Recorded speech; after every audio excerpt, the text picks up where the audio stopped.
दोस्तों नमस्कार, आदाब, सत श्री अकाल। उर्मिलेश ऑफिशियल के इस कार्यक्रम में आपका बहुत बहुत स्वागत है। मैं हूं उर्मिलेश। दोस्तों, अभिजीत डिपके यानी जो काकरोच जनता पार्टी आज है, उसके जो संस्थापक हैं, उन्होंने कुछ समय पहले जो डिजिटल एक सनसनी पैदा की थी, वो बाद में पॉलिटिकल पार्टी के रूप में उन्होंने अपने को ढाला और एक पार्टी बना ली। बोस्टन से वो दिल्ली आए शनिवार को, यानी कल।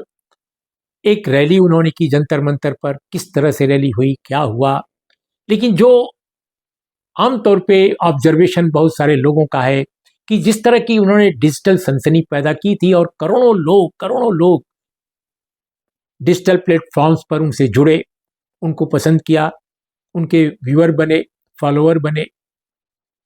कहीं न कहीं जमीन पर आने के बाद वो सनसनी उनके पास नहीं रही।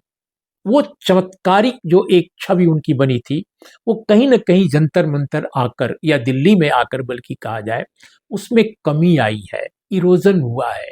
लोगों के एक हल्के में निराशा भी शायद है। कुछ लोग आशा भी रखे हुए होंगे अभी भी। तो क्या माना जाए, जैसा कि कुछ मीडिया के हलकों में, सोशल मीडिया में भी कहा जा रहा है कि उनका शो फ्लॉप गया। कुछ लोग कह रहे हैं नहीं, अभी भी संभावना बाकी है। इन्हीं सब विषयों पर बात करने के लिए आज मैंने सोचा कि एक ऐसे व्यक्ति से बात की जाए, एक ऐसे वरिष्ठ पत्रकार, लेखक, बुद्धिजीवी से बात की जाए, जो ऐसे राजनीतिक सामाजिक आंदोलनों को न सिर्फ एक जर्नलिस्ट के तौर पे जिन्होंने कवर किया है, बल्कि बाद के दिनों में पार्टिसिपेंट, हिस्सेदार भी हो रहे हैं। तो ऐसे में हमें याद आए आशुतोष, सत्य हिंदी के संपादक, वरिष्ठ पत्रकार।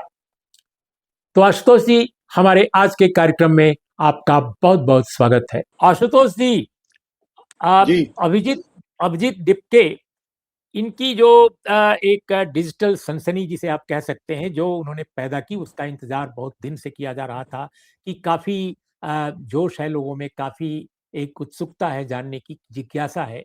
अब वो आ भी गए और आए वो जंतर मंतर पे कल। तो मैं देख रहा हूँ जो मीडिया में जो भी रिएक्शंस हैं, रिस्पांस हैं सोशल मीडिया पर, शायद जितना लोगों ने एक्सपेक्ट किया था वैसा नहीं निकल रहा है। आप कैसे देखते हैं एक जर्नलिस्ट के तौर पे? नहीं, मैंने तो इस बारे में लिखा भी है और मैंने इस बारे में बोला भी है।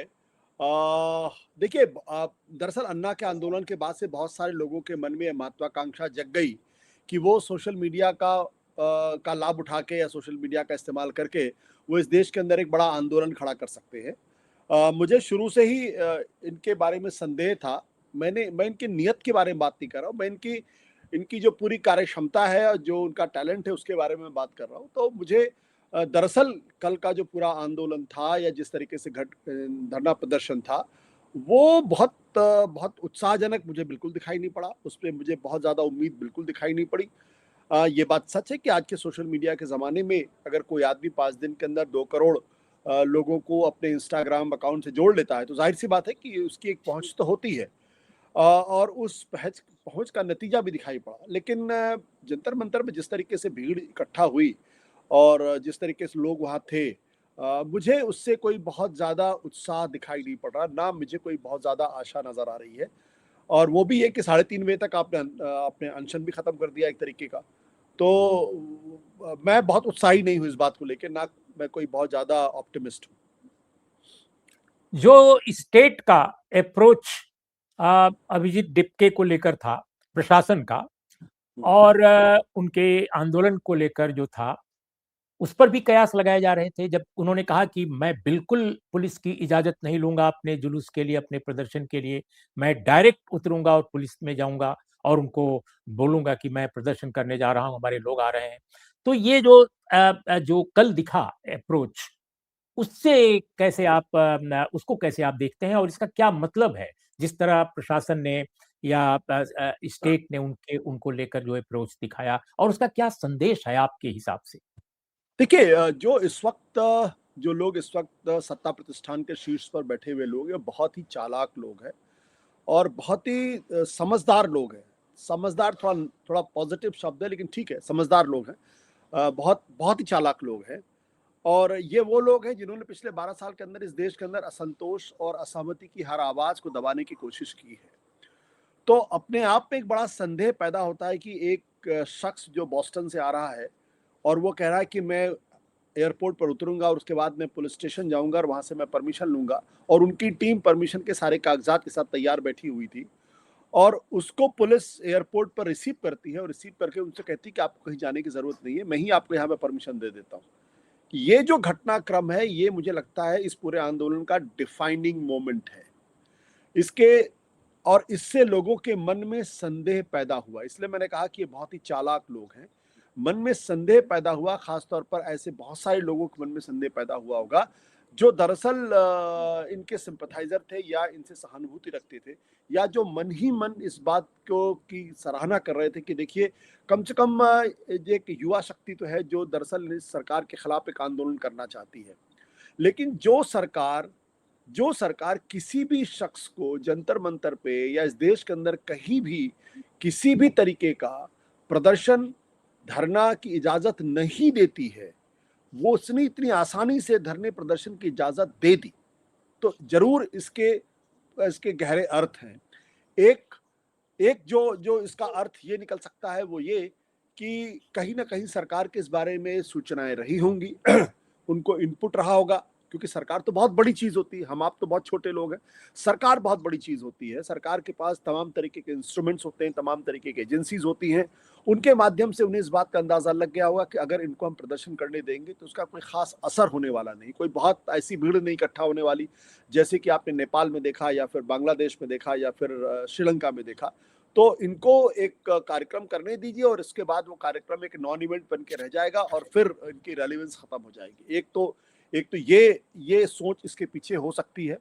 दूसरी सोच ये हो सकती है कि अगर हमारा जो पूरा सत्ता प्रतिष्ठान है और हमारी जो विचारधारा है, अगर वो आगे बढ़ के इनको अनुमति देती है, तो इस आंदोलन को संदेह की दृष्टि से देखा जाएगा कि जो सरकार लोगों को किसी भी तरीके की प्रदर्शन की इजाजत नहीं देती है, कि किसी भी अंग को स्वीकार नहीं करती, वो अचानक इतनी दयालु कैसे होगी, इतनी परोपकारी कैसे होगी, इतनी बेनिवोलेंट कैसे हो गई, और कि उनको अचानक परमिशन दे रही है।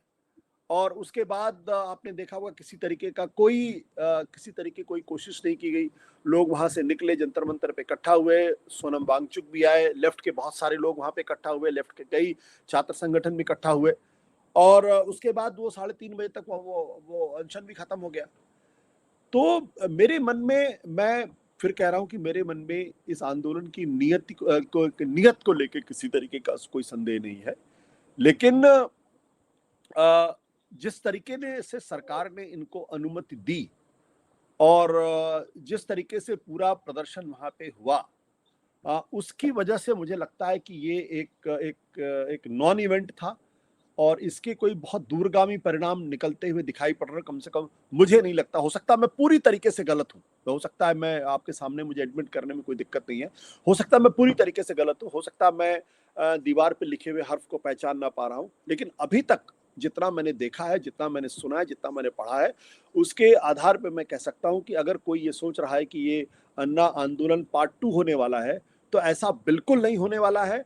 और ये एक अपनी जो जिसे कहते हैं कि तार्किक परिणति को धीरे धीरे प्राप्त करेगा। अ, मैं भी आपकी तरह ही इनकी मंशा पर कोई शक नहीं कर रहा हूँ। हो सकता है इनकी मंशा बहुत अच्छी हो, अभिजीत हम्म, डिपके की बात कर रहा हूँ। हम्म, लेकिन जो एक्शन इनका है और जो इनकी योजना जो दिखाई पड़ी है, हम्म, उससे 2 बातें समझ में आ रही हैं। एक तो ये कि बहुत हड़बड़ी में पार्टी बनी है। हम्म, अचानक एक बिंब आपने बहुत शानदार रचा और वो जो बिंब है, लोगों के दिलो-दिमाग में उतर गया कॉकरोच का। तो एक व्यंग्यात्मक जो इंटरवेंशन आपने किया जस्टिस सूर्यकांत के उस बयान पर, उसके तत्काल बाद बगैर कोई इंतजार किए जब आपने देखा कि बहुत बड़ी संख्या में आपके पास लोग आ रहे हैं, फॉलो कर रहे हैं आपको करोड़ों में, तो आपने एक पार्टी बना दी। तो ये आपको क्या लगता है, ये एक जल्दबाजी में की गई जो कार्रवाई है, ये नासमझी के कारण है या सोच समझकर ऐसा हुआ है, किसी अन्य कारण से कोई और इसके पीछे राजनीति है? क्या लगता है आपको? देखिए, पहली बात तो ये समझ लीजिए कि ये कोई राजनीतिक पार्टी नहीं है, ये एक भावनाओं का एक उभार आप इसको कह सकते हैं। कि जब हिंदुस्तान के मुख्य न्यायाधीश की कुर्सी पर बैठा हुआ व्यक्ति अगर युवा वर्ग को, जो बेरोजगार है, जो परेशान है, जो बेहाल है, जो बेचैन है, जो अपने आप को आज के सिस्टम में विवश पाता है, जो रोज संघर्ष करने के लिए अभिशप्त है, अ, उसको अगर कोई कॉकरोच कहता है तो उसकी प्रतिक्रिया होना बहुत स्वाभाविक था। और मुझे लगता है कि उसकी प्रतिक्रिया के स्वरूप ये एक अकाउंट क्रिएट किया गया इंस्टाग्राम पे, और चूंकि लोगों के अंदर मुख्य न्यायाधीश की इस बात को लेके गुस्सा था और कहीं उसको एक्सप्रेस एक्सप्रेस करना था, तो वो एक्सप्रेशन उस अकाउंट में मिला, जहां अचानक आपने 5 दिन के अंदर 2 करोड़ लोगों को देखा उसके साथ, अकाउंट के साथ जुटते हुए। और तो ये एक सिर्फ एक तरीके से आप कह सकते हैं कि ये एक्सप्रेशन ऑफ सेंटिमेंट है, एक एक जिसको मेरा मेरा कहना ये कि ये एक तरीके का सोशल डिसरप्शन है, सोशल डिसलोकेशन है। और वो उस गुस्से, उस नाराजगी का प्रकटीकरण है जो दरअसल आज समाज के अंदर बड़े पैमाने पर महसूस किया जा रहा है। तो कोई सोच समझकर कोई राजनीतिक पार्टी बनाई गई हो, ऐसा मुझे बिल्कुल नहीं लगता है। और ना मुझे ये लगता है कि इसके पीछे कोई गहरी चिंता है, कोई गहरी सोच है जिसके तहत इस आंदोलन को या इस प्रदर्शन को करने की किया गया है। जब इतना बड़ा समर्थन मिल गया, जब इतने लोग अकाउंट पे जुड़ गए, तो जाहिर सी बात है उसके बाद उन्होंने सोचा होगा कि अगर इतने लोग जुड़ रहे हैं तो इसको हमें सड़क पर भी उतारने की कोशिश करनी चाहिए और सरकार पे दबाव बनाने का प्रयास करना चाहिए। तो सरकार पर दबाव बनाने का प्रयास जरूर किया गया। लेकिन मैंने चूंकि अन्ना के आंदोलन को बहुत करीब से देखा है, मैंने उस पर किताब भी लिखी, इसलिए मैं बहुत गंभीरता से इस बात को कह सकता हूं कि अन्ना का जो आंदोलन था उसके पीछे 3 बड़े कारण थे जिसकी वजह से इतना बड़ा आंदोलन हो गया और जिसने उस वक्त की मौजूदा सरकार को हिला दिया और अंत में कांग्रेस पार्टी को 44 सीट पे लाके पटक दिया। सबसे बड़ा कारण तो ये था कि उस आंदोलन की बागडोर अरविंद केजरीवाल के पास थी, जिन्होंने महीनों तैयारी की थी। उन्होंने एक टीम इकट्ठा की थी, और उन लोगों की टीम इकट्ठा की थी जिनका समाज में बहुत सम्मान था, चाहे वो जस्टिस संतोष हेगड़े हो, प्रशांत भूषण हो, किरण बेदी हो, श्री श्री रविशंकर हो, रामदेव हो, अन्ना हजारे हो। तो बहुत सारे ऐसे लोग थे जो खुद अरविंद केजरीवाल आरटीआई एक्टिविस्ट के तौर पर उनको मैग्सेसे अवार्ड मिल चुका था। तो वो तमाम लोगों का एक जमावड़ा था जो सिविल सोसाइटी में बहुत अच्छा कर चुके थे, जिनका अपना अपने अपने अपने फील्ड में बहुत सम्मान था। जब वो लोग इकट्ठा हुए तो उसकी एक मॉरल इंटीग्रिटी बनी। यहाँ पर मैं ऐसी किसी लीडरशिप को और ऐसी किसी टीम को बिल्कुल बिल्कुल नदारद पाता हूँ। दूसरी बात, जो 2010-2011 का वक्त है, ये वो वक्त था जब पूरी दुनिया में एक तरीके का विक्षोभ दिखाई पड़ रहा था। आपने देखा ट्यूनीशिया में किस तरीके से वहाँ पे जैस्मिन रिवॉल्यूशन हो रहा था। वेस्टर्न डेवलप्ड कंट्रीज के अंदर उस वक्त ऑक्युपाई वॉल स्ट्रीट मूवमेंट खड़ा हो रहा था। और दुनिया ने वो तस्वीर देखी जब ट्यूनीशिया के जो एक डिक्टेटर थे बेन अली, उनको इस्तीफा देना पड़ा। इजिप्ट में तहरीर आंदोलन चल रहा था और हुस्नी मुबारक को लोगों ने पिछड़े में देखा, और वो आंदोलन लीबिया तक पहुंचा। तो बड़े बड़े डिक्टेटर्स की जमीन हुई। तो एक तरीके से 2008 के बाद जो आर्थिक मंदी आई थी उसकी वजह से जो सामाजिक विक्षोभ पैदा हुआ था उसका प्रकटीकरण था, और हिंदुस्तान भी ने भी उसका नजारा देखा। तीसरी जो बात थी कि मीडिया का जिस तरीके से कारपेट सपोर्ट मिला, यानी बैक टू बैक सपोर्ट जिसे कहते हैं, कि सुबह से शाम तक मीडिया ने उसको दिखाया और उसको मैग्नीफाई किया, और एक राष्ट्रवाद की एक ऐसी फरवर पूरे हिंदुस्तान के अंदर दिखाई पड़ी, जैसे लगा कि हिंदुस्तान अचानक जाग उठा हो। अब उस फरवर के पीछे बहुत सारे कॉन्स्पिरेसी थियरीज हो सकते हैं। मुझे इन सब चीजों की कमी दिखाई पड़ी। फिर क्या था कि वो आंदोलन सिर्फ कुछ घंटों का नहीं था, बल्कि वहां पे एक आमरण अनशन की बात हो गई। तो यानी उसमें कंसिस्टेंसी दिखाई पड़ रही थी। यहाँ आप आए, आपने परमिशन मिली और आपने जंतर मंतर में इकट्ठा हुए, फिर उसके बाद आप डिसअपियर हो गए। तो इसलिए मुझे इसको लेके बहुत संशय है, और कि ये आगे कोई बहुत लंबी चौड़ी भूमिका निभा पाएगा। अगर मौजूदा सरकार को जरा सा भी इस बात का अंदाजा होता या होगा कि ये कोई बहुत बड़ी भूमिका निभा सकता है, तो मुझे नहीं लगता कि वो इसको इतनी आसानी से होने देते। आप देखिए कि एनएसवाई के कार्यकर्ता देश में जगह जगह पे जाके नीट को लेके खिलाफ, सीबीएसई को लेके आंदोलन कर रहे हैं, प्रदर्शन कर रहे हैं, और किस तरीके से पुलिस उनसे निपट रही है, और बहुत ही ब्रूटल तरीके से पुलिस उनसे निपट रही है। तो मुद्दे तो दोनों एक ही हैं, एक के साथ इतनी सदाशयता, इतनी उदारता, और दूसरे के साथ इतनी ब्रुटैलिटी। तो ये दोनों नैरेटिव एक साथ नहीं चल सकते। इसका मतलब ये कि सरकार को इनसे कोई खतरा नहीं है, या सरकार को ये लगता है कि इसके माध्यम से जो लोगों का गुस्सा है उसको हम निकाल देते हैं, और ताकि विपक्ष इसका इस्तेमाल ना कर सके। तो क्या आपको जर्नलिस्ट के तौर पे आप एक अनुमान लगा सकते हैं कि ये बोस्टन से यहाँ आने से पहले शायद स्टेट यानी गवर्नमेंट की जो एजेंसियां हैं या गवर्नमेंट के जो रिप्रेजेंटेटिव हैं, ज़रूर कोई डायलॉग इनके बीच हुआ होगा? इस तरीके की बातें कही जा रही हैं, लेकिन मेरे पास कोई प्रमाण नहीं है, ना मुझे किसी ने इस बारे में कोई बताया है। लेकिन मैं फिर इस बात को कह रहा हूँ कि एयरपोर्ट पर जिस तरीके से इनको परमिशन मिली है, वो ज़रूर मन में संदेह पैदा करती है।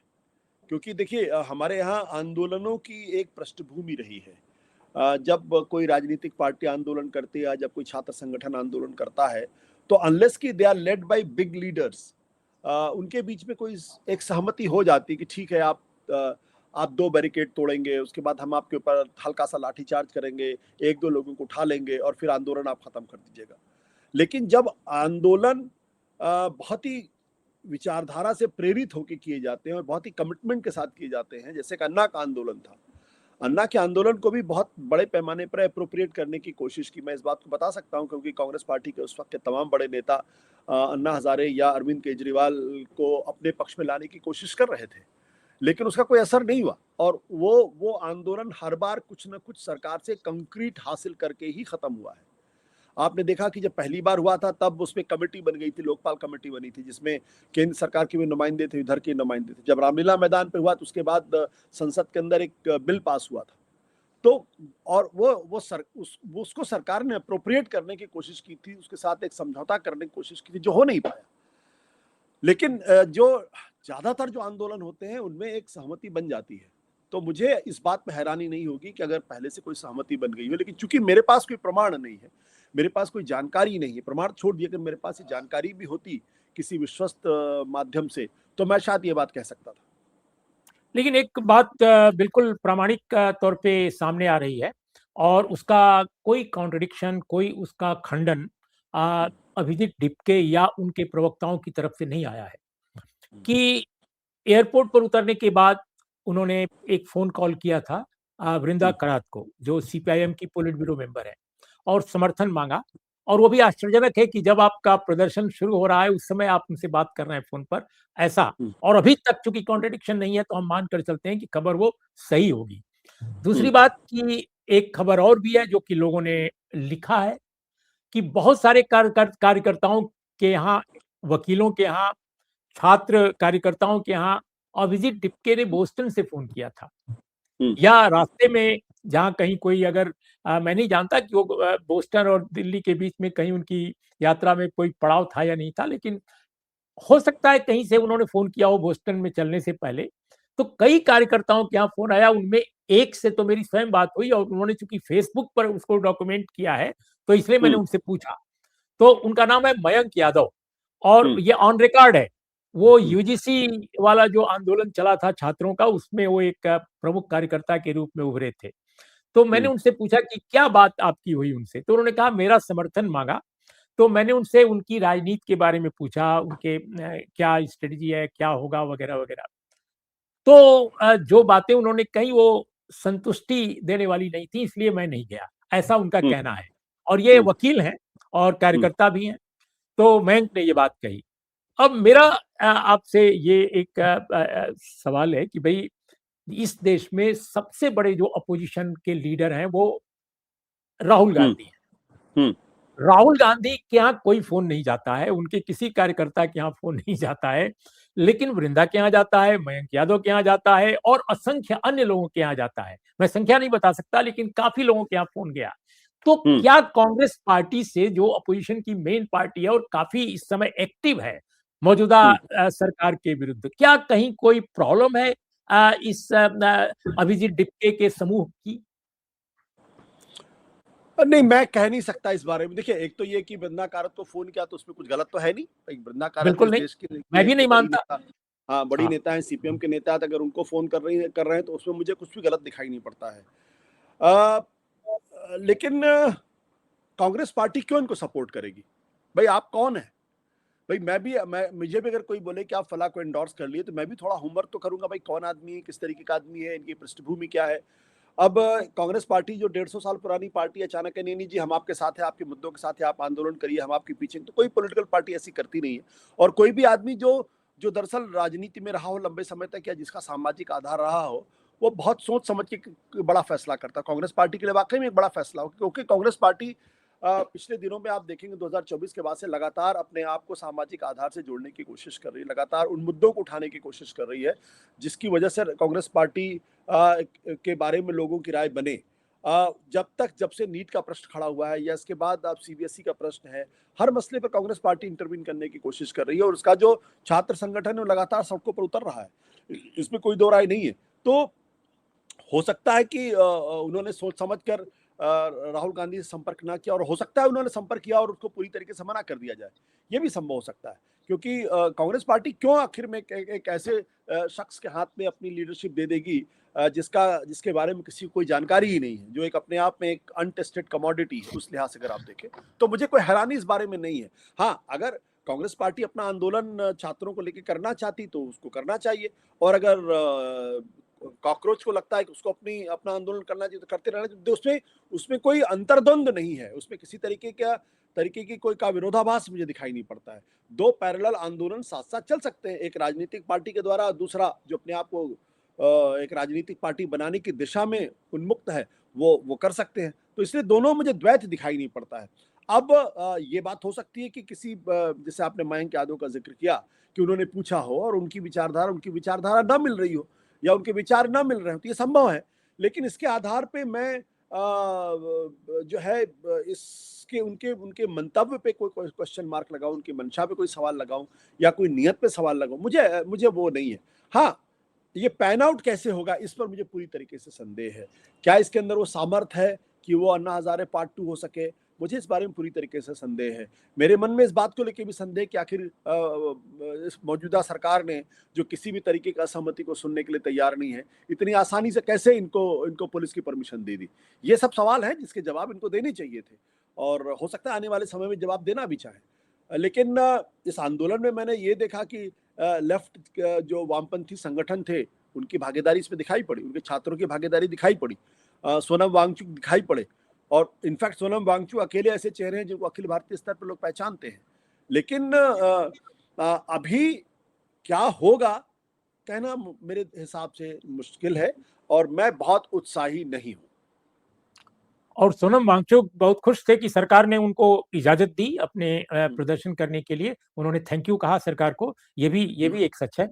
लेकिन मैं एक चीज और आपसे समझना चाहता हूं कि देखिए, ये 5 पॉइंट इन्होंने अपने मैनिफेस्टो में रखा था। एक एक एक एक बहुत ही लुंज-पुंज सा एक मैनिफेस्टो इन्होंने पेश किया था कि हम ये करेंगे, और उसमें बहुत सारे प्रश्न थे। लेकिन बाद में जब पार्टी के रूप में सामने आए और फिर भारत आने का प्लान बनाया, तो सिर्फ एक मुद्दा रह गया, और वो नीट के मुद्दे पर धर्मेंद्र प्रधान जो शिक्षा मंत्री हैं उनका इस्तीफा। उनके पूरे राजनीतिक अभियान में, जो बोस्टन से दिल्ली आने के दरमियान या उसके पहले था, कहीं भी मोदी शाह की सरकार का जिक्र नहीं है। कहीं भी सत्ता के शीर्ष पर बैठे लोगों के खिलाफ एक नारा, एक शब्द, एक वाक्य भी नहीं है। सिर्फ और सिर्फ धर्मेंद्र प्रधान है। तो इसको आप कैसे देखते हैं? आप तो इतने ज्ञानी हैं, इतने लंबे समय तक आपने काम किया है पत्रकारिता में। एक मंत्री का नाम आ रहा है और कह रहे हैं कि ये आप इस्तीफा दे दें तो हम आगे से कोई आंदोलन हम इस पर नहीं करेंगे। क्या सर ये देखिए, क्या मतलब? मुझे लगता है कि हम कुछ ज्यादा ही गंभीरता से कॉकरोच जनता पार्टी को ले रहे हैं। कि उन्होंने एक मैनिफेस्टो जारी किया। माफ करिए अगर मेरी बात को कोई बुरा ना माने आप, वो कोई कम्युनिस्ट मैनिफेस्टो तो है नहीं कि 5 पॉइंट दे दिया और उसके आधार पे क्रांति का सृजन करने वाले लोग हैं। वो तो एक सैटारिकल प्लेटफॉर्म के तौर पर था। उन्होंने कुछ बातें उसमें रखी थी कि भाई देखिए, हम भी एक पॉलिटिकल पार्टी हैं और हम कॉकरोच पार्टी बना रहे हैं, और उसके उसके कुछ मैनिफेस्टो, कुछ कुछ आदर्श रख दिए उसने। लेकिन क्या उनकी वजह से इनको समर्थन मिला? बिल्कुल नहीं। मुझे लगता है कि जिस तरीके से चीफ जस्टिस ऑफ इंडिया ने देखिए, हमारे देश के अंदर एक पॉलिटिकल एस्टेब्लिशमेंट को लेके एक आशंका हमेशा लोगों के मन में रहती है। लोगों को उससे बहुत ज्यादा उम्मीदें नहीं होती। उनको मालूम है कि सारे राजनीतिक दल एक जैसे ही होते हैं, सारे नेता एक जैसे होते हैं, वो झूठ बोलते हैं, या फिर वो जो है वो तमाम तरीके के फरेब करते, तो उनकी क्रेडिबिलिटी बहुत कम होती। लेकिन सुप्रीम कोर्ट की क्रेडिबिलिटी आज भी हिंदुस्तान के में तमाम जो संस्थाएं हैं उनकी तुलना में सबसे ज्यादा है। और अगर उस कुर्सी पर बैठा हुआ व्यक्ति अगर इस तरीके की भाषा का इस्तेमाल करता है तो लोगों के अंदर एक गहन निराशा जरूर बैठती है। ये उस गहन निराशा का प्रस्फुटन था जो इस प्लेटफॉर्म पर दिखाई पड़ा। और उसकी उससे जब ये लोगों को थोड़ा उत्साह बढ़ा, प्रेरित हुए, तो उन्होंने कहा कि हम एक आंदोलन का सृजन कर सकते हैं। और मुझे लगता है कि ये थोड़ा सा स्मार्ट काम इसलिए भी था क्योंकि आज की तारीख में युवाओं के अंदर जो नीट को लेकर या सीबीएसई को लेकर जो सवाल हैं, जो तकलीफें हैं, उसको लेकर एक माहौल तो है। क्योंकि बच्चे अगर परेशान है तो पेरेंट्स भी परेशान होंगे। ये मान के चलिए जिस परिवार का बच्चा और कई लोगों ने नीट के एग्जाम दोबारा होने के कारण की वजह से आत्महत्याएं भी की हैं। एक बच्ची का तो बाकायदा आया कि मेरे अंदर भी इतनी हिम्मत नहीं कि मैं दोबारा नीट का एग्जाम दे सकूं। तो वो गहन निराशा, आक्रोश, गुस्सा, वो सारी चीजें हैं। इनको लगता है कि अगर हम उस एक मुद्दे को उभारेंगे तो ज्यादा बेहतर होगा। और मुझे लगता है ये स्मार्ट काम है। इसकी मैं तारीफ करता हूँ कि क्योंकि आंदोलन आप 10 मुद्दों को लेकर करते हैं तो वो कामयाब नहीं, तो वो डिफ्यूज रहता है। और आपने अपने पूरे आंदोलन को सिर्फ धर्मेंद्र प्रधान के इस्तीफे तक ही सीमित कर दिया। ये भी अपने आप में ठीक बात है, क्योंकि ऐसा तो है नहीं कि आप धर्मेंद्र प्रधान का इस्तीफा मांगेंगे तो प्रधानमंत्री नरेंद्र मोदी की सरकार बची रह जाएगी। क्योंकि कहीं ना कहीं परोक्ष अपरोक्ष रूप से धर्मेंद्र प्रधान तो है तो उसी सरकार का हिस्सा, उसी सरकार के द्वारा मंत्री है। और वो एक ऐसी सरकार है जिसमें मंत्री का कोई मतलब ही नहीं है। तो आप धर्मेंद्र प्रधान के इस्तीफे की मांग करते हैं तो ये ठीक ठीक काम है। लेकिन क्या इसका कोई असर होगा? असल सवाल इस बात को लेकर है, क्या धर्मेंद्र प्रधान इस्तीफा देंगे? क्या इतना बड़ा दबाव बन पाया है कि इस्तीफा दें? भाई, आंदोलन तो तभी कामयाब होता है जब वो सरकार के ऊपर कोई दबाव बना पाए और वो सरकार को झुका पाए, सरकार को अपनी मांगे मानने के लिए मजबूर कर पाए। वैसा तो मुझे दिखाई नहीं पड़ा। आज अगला दिन है, 24 घंटे हो चुके हैं, कहीं तो मुझे कोई बेचैनी दिखाई नहीं पड़ रही है कि सरकार उसकी वजह से बेबस होकर धर्मेंद्र प्रधान का इस्तीफा देने के लिए मजबूर हो जाए। भाई, अन्ना जब जंतर मंतर में पहली बार बैठे थे तो 48 घंटे के अंदर सरकार हिलने लगी थी। सोनिया गांधी की तरफ से संपर्क किया गया था और तीसरे चौथे दिन में कमेटी बन गई थी और 5वें दिन के आसपास, जहां तक मुझे ध्यान पड़ रहा, अन्ना हजारे का अनशन हट गया था और विजय भाव से उठा था। वो आंदोलन एक विजय भाव के साथ उठा था। रामलीला मैदान में भी 13 दिनों तक उन्होंने अनशन किया था और उसके वो भी जो है बड़े प्रॉमिस के साथ उठा था और सरकार का पर दबाव साफ तौर पर दिखाई पड़ रहा। यहाँ तो मुझे सरकार पे कोई दबाव दिखाई नहीं। लेकिन आम आदमी पार्टी का कोई नेता, कोई प्रमुख व्यक्ति नहीं था, कोई कार्यकर्ता नहीं था जो पहचाना जा सके जिसे। जबकि मनीष सिसोदिया के साथ इनके चित्र, इनके फोटोग्राफ्स काफी सर्कुलेट हुए थे हाल के दिनों में। तो वामपंथियों का होना, कांग्रेस का बिल्कुल नहीं होना, आम आदमी पार्टी जिसके ये प्रोडक्ट हैं या जिसके एसोसिएट रहे हैं उसके नेताओं का न होना, तो किसी को नहीं बुलाया लेकिन लेफ्ट को बुलाया। ये क्या बताता है? मुझे लगता है कि अब ये भी थोड़ा इन्वेस्टिगेशन का विषय है कि लेफ्ट को बुलाया या लेफ्ट वहां पहुंचा। देखिए, आज भी अगर आप ध्यान से देखेंगे तो लेफ्ट भले ही कितना ही कमजोर हो गया हो, लेकिन कुछ जगहों पर उनके जो छात्र संगठन है उनके अंदर वो जुझारूपन अभी भी मौजूद है। आप जवाहरलाल नेहरू विश्वविद्यालय का उदाहरण अगर आप ले लें तो वहां वो बाकायदा अखिल भारतीय विद्यार्थी परिषद से वो लगातार लड़ रहे हैं। वो पूरे जेएनयू के सत्ता प्रतिष्ठान से लड़ रहे हैं। वो बड़े जुझारू लोग हैं। तो और ऐसे लोग हैं जो जो at a spur of the moment वो किसी भी आंदोलन में शरीक होना चाहते हैं। तो मुझे इसमें कोई हैरानी नहीं है। और वो एक लेजिटिमेट ऑर्गेनाइजेशन है, तो इसलिए वो अगर कहीं भी किसी भी आंदोलन में जाता है तो वो अच्छी चीज़ है। उसको मैं डिस्काउंट नहीं करता हूँ। लेकिन असल चीज़ इसी बात को लेकर है, क्या इसका कोई असर पड़ने वाला है क्या? मैं जो जो जो मैं बार-बार लौट के आ रहा हूँ, उसी चीज़ को लेके आ रहा हूँ। क्या इसका कोई असर पड़ेगा क्या? क्या नरेंद्र मोदी की सरकार मजबूर होगी क्या? क्या धर्मेंद्र प्रधान इस्तीफा देंगे क्या? ये सवाल बड़ा सवाल है। क्या उस तरीके का दबाव ये बना पाए हैं क्या? ये अच्छा है कि वहाँ हज़ार लोग इकट्ठा हो गए, नारेबाज़ी हो गई, अखबारों के अंदर वो हो गया, बट क्या वो इतना ज़्यादा दबाव था कि उसकी वजह से दिक्कत हो? और दूसरी बात मुझे लगा कि ये तो बड़ी इनएक्सपीरियंस बात हो गई। बहुत बड़ा इनएक्सपीरियंस दिखाई पड़ा कि 6 तारीख को आपका प्रदर्शन है और 6 तारीख को ही आप उतर रहे हैं। जैसे कि सोवियत यूनियन में जब क्रांति हुई होने वाली थी तो लेनिन अचानक फ़िनलैंड से उतरे, या जब तेहरान में जब क्रांति हो रही थी तो अचानक खोमैनी जो है वो उतरे और फिर उसके बाद लोगों ने हाथों हाथ ले लिया और सत्ता का परिवर्तन हो गया। मुझे लगता है कि ये बड़ी बहुत ही ख़याली एक एक आइडिया है कि मैं अरे भाई आप 2 दिन पहले आ जाते, 4 दिन पहले आ जाते, 10 दिन पहले आ जाते और यहाँ आप तमाम राजनीतिक पार्टियों के लोगों से मिलते, एक एक एक एक उनको अपना विज़न बताते, उनके साथ बैठते, उनको अपने अपने अपनी अपनी जो प्रदर्शन है उसके उसमें बुलाते, एक चर्चा होती, तो एक अलग तरीके का भी माहौल बन सकता था। तो मुझे ये बहुत मतलब जिसे कहते हैं बड़ा एक मतलब बहुत ही फ़ोनी सा लगा। ईमानदारी की बात ये है कि वो कि चूँकि समाज में इस वक़्त गुस्सा है देखिए उर्मिलेश जी अब मैं इस बात को लेके धीरे-धीरे कन्विंस होता जा रहा हूँ कि समाज में मौजूदा नरेंद्र मोदी सरकार के प्रति धीरे-धीरे गुस्सा बढ़ता जा रहा है। हर हर मंच पर ये या हर प्लेटफ़ॉर्म पे आप उस गुस्से को देख सकते हैं। नाराज़गी है, ये नाराज़गी कैसे प्रकट होगी मुझे नहीं मालूम, लेकिन चाहे वो विदेश नीति का प्रश्न हो, उस पे नाराज़गी है, अर्थनीति का प्रश्न है, उस पे नाराज़गी है, छात्रों की नीति का प्रश्न है, उस पे नाराज़गी है और ये 3 वो चीज़ें हैं जो समाज के हर हिस्से को अफ़ेक्ट करती हैं। आप ईरान युद्ध का बहाना करके आप ये कह सकते हैं कि देखिए तेल के दाम महँगे हो गए, हकीकत ये है कि आपने पूरी अर्थव्यवस्था को मेस कर दिया है। और ये मैं नहीं कह रहा हूँ। चलिए मैं तो सरकार का एक आलोचक हूँ इसलिए मेरी बातों को लोग आप मत गंभीरता के साथ लीजिए। लेकिन जो इस सरकार के साथ जिन्होंने काम किया डॉक्टर सुरजीत भल्ला वो कह रहे हैं कि भाई हिंदुस्तान फ्रजाइल 5 इकोनॉमी से बढ़ के अब फ्रजाइल 2 में आ गया है। ऐसी बातें कर रहे हैं जो इस सरकार के अंदर इकोनॉमिक एडवाइजरी काउंसिल के मेंबर थे।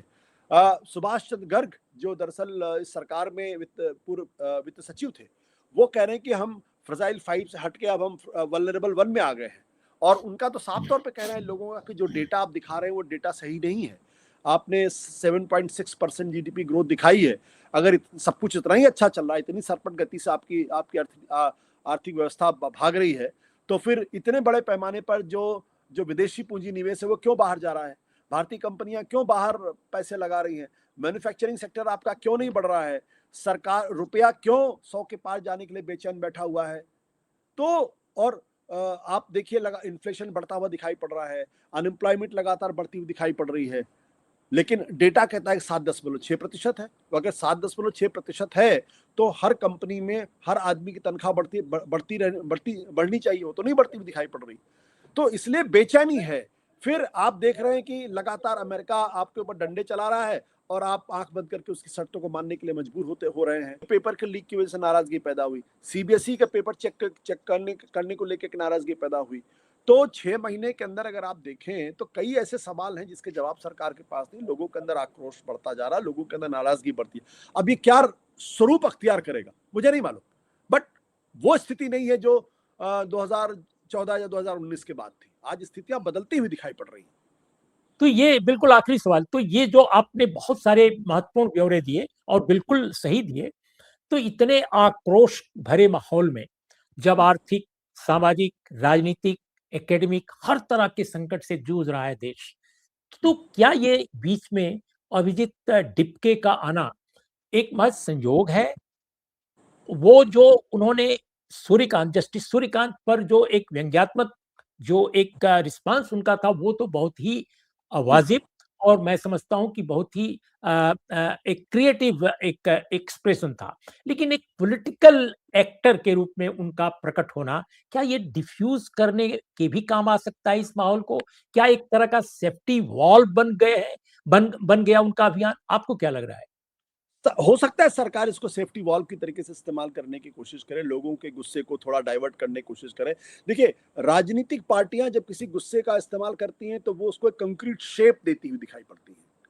लेकिन जब इस तरीके का कोई संगठन आता है, तो वो उसको शेप नहीं दे पाता। ये फ़र्क है। राजनीतिक पार्टियां हमेशा उसको शेप देती हैं और इसीलिए राजनीतिक पार्टियां जब कोई आंदोलन करती हैं, तो सरकार उसको लेके बहुत सजग रहती है, उसको उतनी अनुमति नहीं देती है। तो हो सकता है इसको एक सेफ्टी वॉल्व के तौर पे इस्तेमाल किया गया। जैसा मैंने भी कहा कि भाई प्रेशर कुकर में गैस बहुत ज़्यादा भर गई है, वो फटने वाला है। आपने उसकी सीटी ऊपर कर दी, तो वो कुछ देर तक गैस निकल गई और उसका जो वो था वो हो गया। लेकिन ये दो चीजें तो सच्चाई है आज की तारीख में कि लोगों के अंदर नाराजगी बढ़ती जा रही, लोगों का जीवन यापन मुश्किल होता जा रहा। हम आप शायद थोड़ा बहुत अभी भी बर्दाश्त कर सकते हैं, लेकिन हकीकत ये कि जो आदमी 10,000 रुपए या 20,000 रुपए दिल्ली में कमा रहा है और जो 10-12 हज़ार रुपए कमा भी रहा है, 15,000 कमा रहा है, 3,000 4,000 रुपए वो अपने किराए के मकान के लिए देता जहाँ रहता है, एक कमरे की खोली जिसको कहते हैं, तो 7-8 हजार रुपए में, 10,000 रुपए में 4 लोगों का परिवार, 5 लोगों का परिवार कैसे चला पाएगा वो? जबकि डीजल पेट्रोल के दाम बढ़ रहे हैं, गैस के दाम बढ़ रहे हैं, हर चीज के दाम तो बढ़ रहे हैं, हर चीज के दाम बढ़ रहे हैं। तो आज वो गुस्सा सड़क पर उतनी मजबूती के साथ न दिखाई पड़े, ये संभावना है। लेकिन मैं इस संभावना से इनकार नहीं करता कि अचानक ये कोई बहुत बड़े आंदोलन में तब्दील हो जाए। अचानक आप देखिए कि 1970-71 के समय में इंदिरा गांधी को तो दुर्गा माना जाता था, लेकिन 1973 के अंदर जब ऑयल क्राइसिस हुई पूरी दुनिया के अंदर और उसकी वजह से हिंदुस्तान के अंदर जब चीजों के दाम बढ़े, तो वही इंदिरा गांधी जिनको दुर्गा कहा जाता था, 1974-75 तक आते आते वो हिंदुस्तान में खलनायिका बन गई। तो ऐसा तो कोई प्रधानमंत्री नरेंद्र मोदी जी कोई ऐसी चीज तो लिखा के नहीं लाए कि ये खलनायक नहीं बन सकते, ये खलनायक नहीं बनेंगे, तमाम अच्छी कोशिशों के बावजूद भी। तो और 12 साल 15 साल वैसे भी बहुत लंबा वक्त होता है किसी सरकार के खिलाफ एंटी इनकम्बेंसी का बनना। तो इसलिए मुझे लगता है कि प्रकटीकरण कैसे होगा, किस तरीके से होगा, ये देखने वाली बात होगी, ऑब्जर्व करने की बात होगी। लेकिन सरकार के खिलाफ गुस्सा तो बढ़ता जा रहा है, इसमें मुझे कोई संदेह नहीं है। मैं इसको और इसको मैं चुनाव में जीत और हार से भी नहीं देखता हूँ। जीतना और हारना ये एक अलग तरीके का मैनेजमेंट आज की पॉलिटिक्स में हो गया है। अब वो उस तरीके की पॉलिटिक्स नहीं रही है। और अब जो चुनावी प्रक्रिया जब वही अपने आप में सस्पेक्ट है, तो आप कैसे इस बात की गारंटी कर दें कोई पॉलिटिकल पार्टी जीत रही है तो जनता का एंडोर्समेंट उसको लगातार मिल रहा है? तो मैं उस डिबेट में नहीं जा रहा हूं। लेकिन गुस्सा है, वो गुस्सा क्या शक अख्तियार करेगा, ये देखने वाली बात होगी। क्या कॉकरोच पार्टी उसको एक्सप्लॉइट करके कोई बड़ा शेप दे पाएगी? मुझे इसमें संदेह है। बहुत बहुत धन्यवाद आशुतोष जी। और दोस्तों, आपको हमारी आज की बातचीत कैसी लगी जरूर बताइएगा। आपको बहुत बहुत धन्यवाद कि आपने हमारे इस कार्यक्रम को सुना। आपका रिस्पांस बहुत ज़रूरी है हमारे लिए। इन्हीं शब्दों के साथ इस कार्यक्रम का समापन करते हैं। अगले कार्यक्रम तक नमस्कार। धन्यवाद।